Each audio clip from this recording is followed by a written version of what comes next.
Assalamualaikum warahmatullahi wabarakatuh. Perkenalkan, nama saya Mira Suryani. Saya dari kelas 03 SAKP 009. Pada video kedua ini, saya akan membahas tentang permasalahan kemiskinan dan kesenjangan sosial. Kemiskinan adalah penyebab utama terjadinya kesenjangan sosial di masyarakat. Banyak orang menganggap bahwa kemiskinan adalah suatu suratan takdir atau mereka yang miskin karena malas, tidak kreatif, tidak punya etos kerja. Besarnya kemiskinan dapat diukur dengan atau tanpa mengacu pada garis kemiskinan. Jenis-jenis kemiskinan. Yang pertama yaitu kemiskinan relatif. Kemiskinan relatif adalah kemiskinan yang diakibatkan oleh kebijakan pembangunan yang belum merata, sehingga belum dapat menjangkau seluruh masyarakat. Oleh sebab itu, di sebagian daerah ada penduduknya yang memiliki ketimpangan pendapatan. Kemudian yang kedua ada kemiskinan absolut, yaitu kemiskinan yang mendeskripsikan individu-individu yang tingkat pendapatannya di bawah garis kemiskinan yang ditetapkan oleh negara. Atau bisa juga diartikan seperti keadaan individu yang penghasilannya tidak cukup untuk memenuhi kebutuhan primernya. Yang ketiga, ada kemiskinan kultural, yaitu kemiskinan yang terbentuk karena kebiasaan masyarakat yang sudah menjadi budaya, baik itu dari nilai-nilai yang diusung, pemikiran, maupun cara kerja. Kemudian, yang keempat, kemiskinan struktural, yaitu kemiskinan yang dialami oleh suatu golongan masyarakat karena struktur sosial masyarakat tersebut memungkinkan golongan masyarakat tidak ikut menggunakan sumber-sumber pendapatan yang sebenarnya tersedia bagi mereka. Tidak sulit mencari faktor-faktor penyebab kemiskinan, tetapi dari faktor-faktor tersebut sangat sulit memastikan mana yang merupakan penyebab sebenarnya, serta mana yang berpengaruh langsung dan tidak langsung terhadap perubahan kemiskinan. Faktor-faktor penyebab kemiskinan yaitu pendidikan yang terlampau rendah. Tingkat pendidikan yang rendah menyebabkan seseorang kurang mempunyai keterampilan tertentu yang diperlukan dalam kehidupannya. Keterbatasan pendidikan atau keterampilan yang dimiliki seseorang menyebabkan keterbatasan kemampuan seseorang untuk masuk dalam dunia kerja. Kemudian, malas bekerja. Adanya sikap malas, bersifat pasif atau berstandar pada nasib, menyebabkan seseorang bersikap acuh tak acuh dan tidak bergairah untuk bekerja. Kemudian, ada keterbatasan sumber alam. Suatu masyarakat akan dilanda kemiskinan apabila sumber alamnya tidak lagi memberikan keuntungan bagi kehidupan mereka. Hal ini sering dikatakan masyarakat itu miskin karena sumber daya alamnya miskin.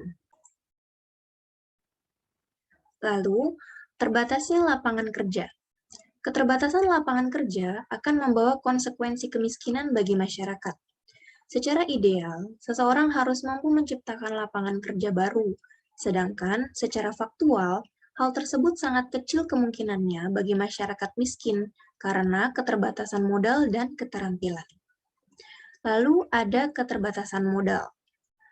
Seseorang miskin sebab mereka tidak mempunyai modal untuk melengkapi alat maupun bahan dalam rangka menerapkan keterampilan yang mereka miliki dengan suatu tujuan untuk memperoleh penghasilan.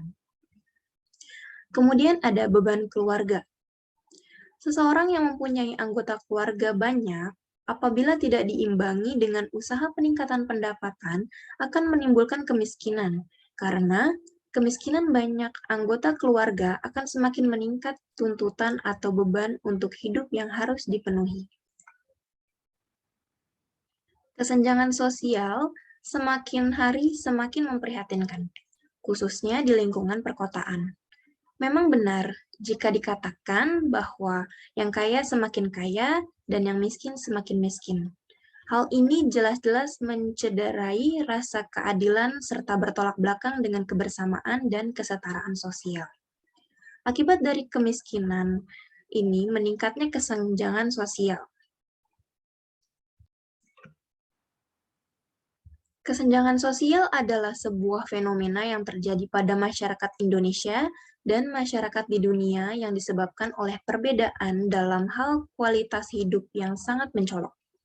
Secara umum, kesenjangan sosial dikelompokkan menjadi kesenjangan ekonomi atau ketimpangan pendapatan, kesenjangan non-ekonomi yang meliputi kesehatan, pendidikan, tempat tinggal, dan lain-lain, serta kesenjangan antar wilayah yang meliputi Indonesia bagian barat maupun Indonesia bagian timur. Kesenjangan sosial tidak terjadi begitu saja. Terdapat faktor yang mempengaruhi kesenjangan sosial. Di antaranya yaitu kemiskinan. Banyak orang menganggap bahwa kemiskinan adalah suatu suratan takdir atau mereka yang memilih miskin karena malas, tidak kreatif, dan tidak punya etos kerja. Inti kemiskinan terletak pada kondisi yang tersebut perangkap kemiskinan. Perangkat itu terdiri dari kemiskinan itu sendiri, kelemahan fisik, keterasingan atau kadar isolasi, kerentanan, ketidakberdayaan. Kemudian ada kurangnya lapangan kerja. Sempitnya lapangan pekerjaan di Indonesia menjadikan pengangguran yang sangat besar di Indonesia dan menyebabkan perekonomian masyarakat di bawah semakin rapuh. Salah satu karakteristik tenaga kerja di Indonesia adalah laju pertumbuhan tenaga kerja lebih tinggi ketimbang laju pertumbuhan lapangan pekerjaan. Berbeda dengan negara-negara di Eropa dan di Amerika, di mana lapangan pekerjaan masih berlebih. Lalu, apa akibat dari kesenjangan sosial? Kesenjangan sosial membawa akibat diantaranya melemahnya wirausaha. Kesenjangan sosial menjadi penghancur minat ingin memulai usaha, penghancur keinginan untuk terus mempertahankan usaha, bahkan penghancur semangat untuk mengembangkan usaha untuk lebih maju. Hal ini dikarenakan seorang wirausaha selalu dianggap remeh. Terjadi kriminalitas. Banyak rakyat miskin yang terpaksa menghalalkan segala cara untuk mendapatkan uang, seperti mencopet, mencuri, judi, dan lain-lain sehingga terjadinya kriminalitas. Lalu, apa upaya dan solusi penyelesaian kesenjangan sosial di Indonesia? Terdapat beberapa solusi, di antaranya mengutamakan pendidikan. Pendidikan merupakan salah satu syarat utama untuk bisa menjadikan negara ini lebih maju dalam segala hal. Dengan tingkat pendidikan yang tinggi, maka kecil kemungkinannya terjadi kesenjangan sosial. Oleh karenanya, pemerintah wajib mengutamakan pendidikan dalam segala hal, sehingga setiap warga negara mempunyai kesempatan yang sama dalam memperoleh pendidikan. Hal tersebut dapat dilakukan seperti pemberian beasiswa atau menambah anggaran pendidikan pada APBN. Kemudian, upaya lainnya yaitu menciptakan lapangan kerja dan meminimalisir kemiskinan. Pemerintah dapat mengupayakan hal tersebut dengan berbagai cara seperti mengadakan proyek padat karya, mendirikan lebih banyak UMKM, ataupun memberlakukan impres desa tertinggal. Meminimalisir KKN dan memberantas korupsi dalam upaya meningkatkan kesejahteraan masyarakat juga merupakan solusi kesenjangan sosial. Pemerintah telah membentuk suatu lembaga yang bertugas memberantas KKN di Indonesia. Indonesia telah mulai bebenah diri, namun dalam beberapa kasus soal korupsi dinilai masih tebang pilih dan menindak masalah korupsi. Misalnya, kasus tentang Bank Senturi yang belum menemukan titik terang dan seolah-olah mengakhiri kasus itu.